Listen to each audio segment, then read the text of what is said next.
welcome back to the Girly Girl Bookworm. So today I have a currently reading video for you, which just feels like a halfway through August kind of wrap up at this point. I'm sorry for the lack of videos the past 2 weeks.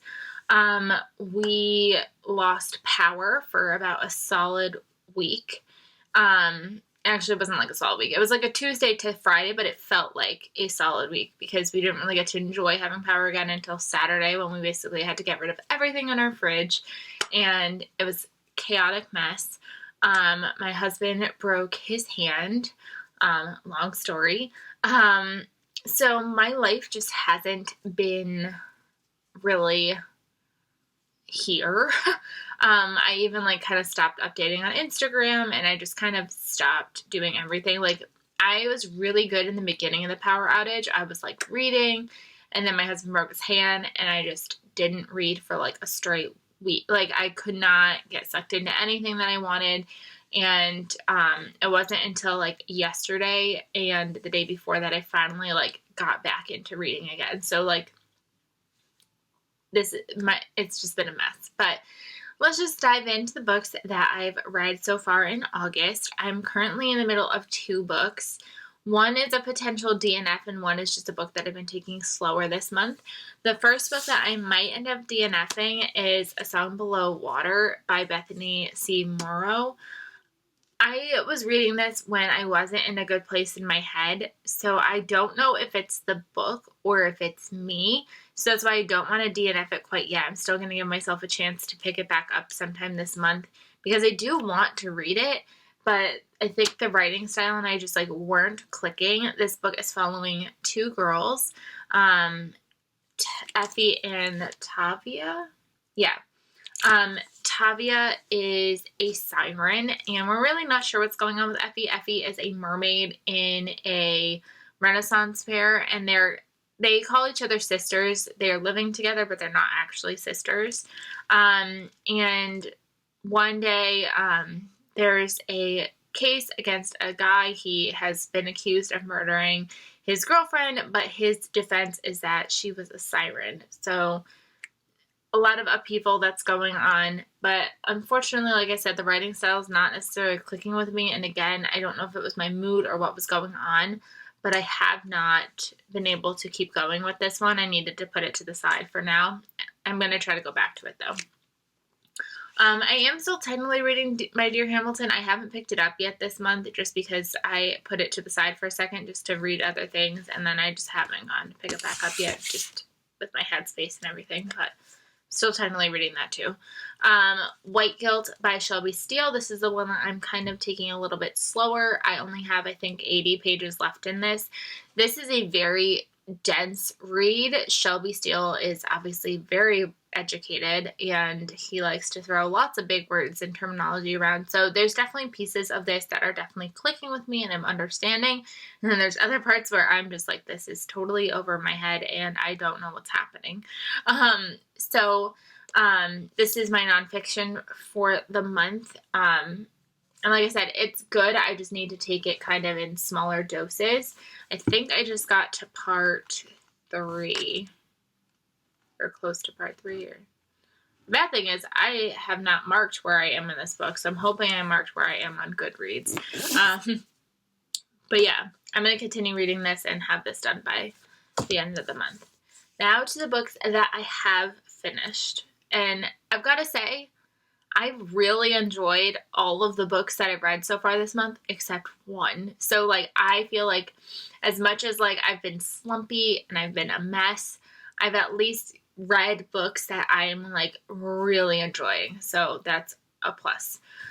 So the first book that I read this month was Ritual by Candy Steiner. I had started this a little bit by the end of July, and I finished it in August. This is the 5th book in the Palm South University series. I love this series. I know that, it's gotten some hate lately, but for me, this is just such a guilty pleasure read. We are following these students in college. They are fraternity brothers and sorority sisters, and there's just drama, and I really like that Candy does drama, but she always kind of ties things to real world problems that really require discussions. There's a lot of talk about mental health, abortion, sexual assault, cheating. It always ties to something that is really big. Drug addiction. So yeah, I enjoyed this one. I'm not going to talk too much about it just because, like I said, it is the 5th book in the series. I believe that there's 2 more coming out. I think the next one is going to be called Hazed, and I want to say it comes out in February, which I'm super excited about because book 4, which was Legacy, came out 2 years ago, and we had to wait 2 years for this one to come out, so I'm glad that it doesn't seem like there's going to be a long wait before the next one. So glad that I read this one and gave that one 5 stars. Then I read The Last Flight by Julie Clark. I was reading this with Shelby and Kendra for their book talk. Their book talk is actually going to be taking place on Instagram, and I don't even know if I mentioned it. I'm technically co-hosting with them. We are going to be chatting about it on Instagram at the end of the month, so if you read this or you want to join our chat, please let me know and I could add you to our group. But yeah, I really liked this one. This one follows 2 women, and they are both trying to escape something in their life. And they are at the airport, and they decide to change flights. Like, you go on my flight, and I'll go on your flight. And then one of the flights ends up crashing. And this other woman now has to kind of so now this woman's like, well, now my real identity is thought to be dead, and now I need to figure out what I'm going to do in my life. And it was a fantastic book. It read really simply and really easily. It just kept me trying to figure out what was going on, because we were seeing the current timeline of the woman who did not die in the car crash, and then we are following the past leading up to the flight of the other woman. So it was really interesting, really good. Highly recommend it. Definitely worth all the buzz. I think I gave it 4.5 stars. I really enjoyed this one, and I'm really excited and looking forward to chatting about this one. Then I read the Reese Witherspoon book pick, which was Everything Inside by Edwidge Danticat, I think. So I'm going to have my own full-on video discussing this book. I won't really be able to go into too much detail just because it is a short story collection versus a full-length novel. So there's not a ton to talk about, but this will have its own video talking about that if you're interested. I did end up giving it 4 stars, which is really big for me because I don't really like short stories. Short stories leave me feeling not complete, but Edwidge Danticat has a very, again, classic writing style that I would love to see what she does with a full-length novel. This is not her first novel. She's written other full-length novels and short stories and children's stories, so I'm excited to give her another try at some other point, but this was definitely something that I didn't think I was going to like and ended up liking. So again, I'm going to film this discussion video next, actually, so it'll be up soon if you are interested in hearing more of my thoughts on this one. Then I was able to finally get to The Night Swim by Megan Golden. This one was released on August 4th, and this was kindly sent to me by the publisher. I always get it wrong. I wanted to say it was St. Martin's Press that I got this from, but now I'm nervous. Yeah, St. Martin's Press. So they were kind enough to send me a copy of this, and I'm so glad that I read it. It's weird because it's marketed kind of as a thriller, but I didn't read it like that. We are following this woman who is going to this town to follow this court case. She has a podcast about true crime. And in this one, in previous ones, she went back to look at old cases. And this one, she decides that she's going to look at a current case that is going on in this town. And we are following kind of her podcast, her going through the current timeline, but we're also following another girl in the past. What I liked about this one was because normally we get thrillers and we deal with murder. And I liked that this one actually followed a rape case and kind of what it's like to be a victim in a rape case, but everybody kind of looks at you like you have to prove it. And I really liked getting to see this rape culture getting discussed and looked at. If rape is something that's really difficult for you, I think you will have a hard time reading this book if that's one of your triggers. But again, I really enjoyed this one. The ending I didn't see coming. And like I said, it's technically a thriller because there's definitely a mystery element going on because we're trying to figure out if this current guy raped this girl. But we're also, like I said, looking at the past where this girl's sister was declared that she killed herself, but she believes that somebody murdered her. So we're kind of like looking at two different cases. So I would say that it's kind of a thriller, but it doesn't read thriller edge of my seat type of thing. You're just kind of going through and trying to figure out and solve a mystery, even though it's not a mystery. I don't know. I feel like I'm not explaining it right. But I definitely highly recommend you check it out. It was a book of the month choice in August. I obviously would have chose it if I didn't already have a copy of it. But definitely check this one out. I always have my book of the month referral link in the description if you are interested in potentially getting this for your first book of the month choice. Highly recommend it. Really enjoyed it. Couldn't put it down. Then the book that I did not necessarily like was Stay With Me by Becky Wade. This was a book that I pre-ordered. So again, I've been trying to read my pre-orders pretty timely with when I got them. I think I pre-ordered this in May. So not as soon as I wanted to grab it, pick it up, but close enough. So in this one, we are following Genevieve, and she is a Christian woman who writes Bible studies, and she's pretty famous for that, but she's also famous for surviving a earthquake. And she is like in between Bible study publishings, and she's going home to her parents because she has gotten a note that said like, you're taking advantage of all this money, but like, I know what your parents did. And she's like, what did my parents do? I don't know. So she wants to figure out like what her parents did.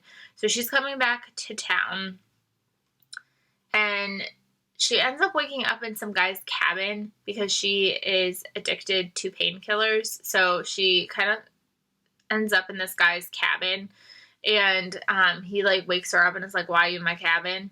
And they kind of end up in this weird relationship where she decides that she wants to detox while she is trying to figure out what's going on with her parents and write this new book.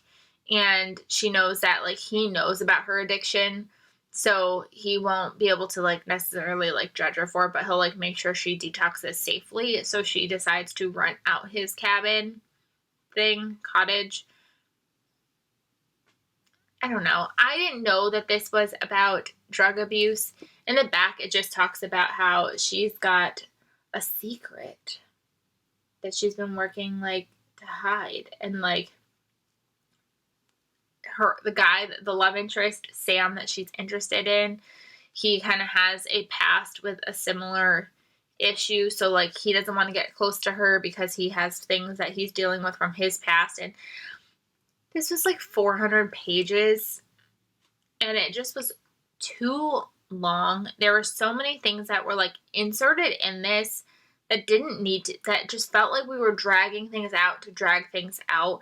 And I just didn't like that it was like, we're dealing with drug use, we're dealing with a family secret, we're dealing with a romance story, we're dealing with his past, it just felt like we were dealing with so many things that like nothing was really fully getting fleshed out, that by the end, even with like her parents' secret coming out, just felt so outlandish and just dumb.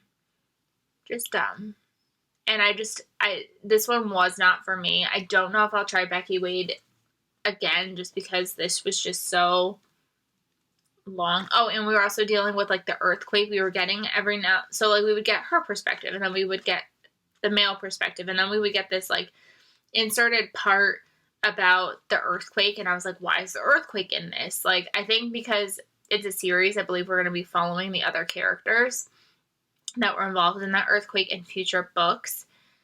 So I don't know if that's why they were giving us the earthquake, but it just felt like too much. And I also just didn't like that this involved drug use, and it just referred to it as like a secret. So like here I am thinking it's like this like little secret, and literally on page 2 we find out it's a drug problem. And I was like, great, because if I knew it was a drug problem, I probably wouldn't have picked up this book, because drug use is a little bit like, I could read about it, but I don't like to read about it. So that was frustrating. But then, so like I said, so we got our power back Friday while I was reading this. I didn't read anything Saturday, and then I force finished this Sunday, and then I didn't read, well, like I tried to read The Song Below Water, but basically I didn't read anything until this Friday. So like I went almost like a whole week without reading anything. So then I was like, I need a book that's just going to suck me in. I debated picking up Catherine Center, and I was like, no, I don't want that one quite yet. So then I picked up Jar of Hearts by Jennifer Hillier, because I had heard this book is addicting. So I was like, yes, sign me up. So I picked this one up, and this one was addicting. In the beginning, I got through the first 60 pages pretty quickly, and I was like, okay, this is okay. But then by the end, I was just like sucked in. I wanted to know what was happening. We are following a woman, and when she was 16, her boyfriend and her basically were involved in her best friend's murder. And she kind of hid her, like, what was happening for 14 years. Like, they never found the body until 14 years later. And now she has to deal with the circumstances. And so she goes to jail for it. And so, like, we're following, like, her going into jail, and then we're following her coming out of jail. So we're following her going into jail and her coming out of jail. And by the time she's coming out of jail, there's more murders that are starting to happen that are looking very similar to that murder that happened when she was 16. So they're worried that it could be her ex-boyfriend again, just going crazy. So we're trying to solve kind of what happened really truthfully that night of her friend's murder, but also like what's going on now. And I really enjoyed this one. I didn't think it was 5-star worthy. I did now that I saw the ending coming, I didn't see the main twist, but then there was a part, like, you know, when you're like, you can see what's going on before the character sees it, and you're like, don't do that because something bad's gonna happen. Like, that's what happened, because I was able to, like, I knew the twist before it was actually, like, fully said, but it did keep me on my toes. There were chapters where I just ended with my mouth on the, like, ground, like, what? Because they would just like sprinkle in little things, and you'd be like, oh my god, I think I'm getting pieces to a puzzle. And it was a lot of fun. I really enjoyed it. I could see why people loved it, and I'm really excited now to pick up Little Secrets by this author. I'm excited. And then after that, so I finished that yesterday. I had like 70 pages to go or so. I like finished that one, and I was like, what should I pick up next? And I ended up picking up A Court of Thorns and Roses by Sarah J. Maas. And again, like, I had read that one. I picked this up probably around Sydney's second nap, which means around like 2:30-ish. I picked this up. Guys, I read all of this but 35 pages yesterday. This is 415 pages. I haven't read that much in a day in a very long time.